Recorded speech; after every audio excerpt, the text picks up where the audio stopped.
Hi అండి, ఈరోజు వీడియోలో మనం హెల్తీగా బఠానీ చాట్ తయారు చేసేద్దాం. స్ట్రీట్ స్టైల్లో లాగా ఉంటుంది, టేస్ట్ కూడా బాగుంటుంది. మరింత హెల్తీగా చేయడం కోసం స్వీట్ పొటాటోను కూడా వేస్తున్నాను.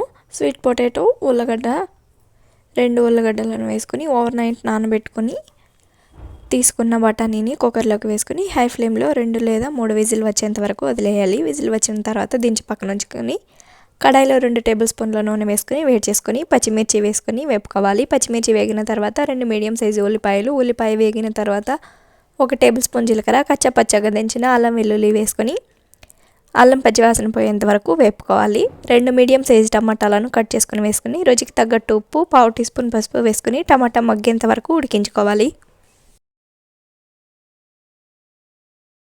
టమాటా మగ్గిన తర్వాత రుచికి తగ్గట్టు కారం, 1 టేబుల్ స్పూన్ ధనియాల పొడి, 1 teaspoon garam masala, 1 teaspoon మిరియాల పొడి, 1 టీ స్పూన్ చాట్ మసాలాను వేసుకుని మొత్తం కలిసే విధంగా బాగా కలుపుకోవాలి.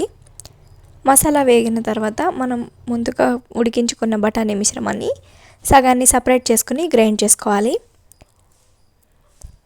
బఠానీతో పాటు పొటాటో అలాగే స్వీట్ పొటాటోను కూడా గ్రైండ్ చేసుకోవాలి. గ్రైండ్ చేసుకున్న తర్వాత మిగిలిన బఠానీని వేసుకుని మొత్తం కలిసే విధంగా ఒకసారి బాగా కలుపుకొని కొత్తిమీర తరుగు వేసుకొని ఒకసారి మొత్తం ఉడికేంత వరకు ఉడికించుకోవాలి.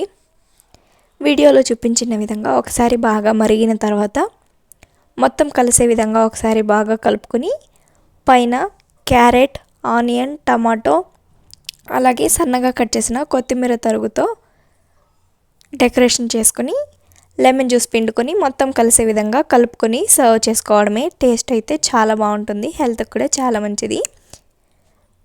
మీరు ఈ విధంగా ఒకసారి పిల్లలకి చేసి పెట్టి పిల్లలకు నచ్చిందా లేదని కామెంట్ చేసేయండి. మీకు ఈ వీడియో నచ్చినట్లయితే ఒక లైక్ చేసి సబ్స్క్రైబ్ చేసేయండి. Thank you for watching.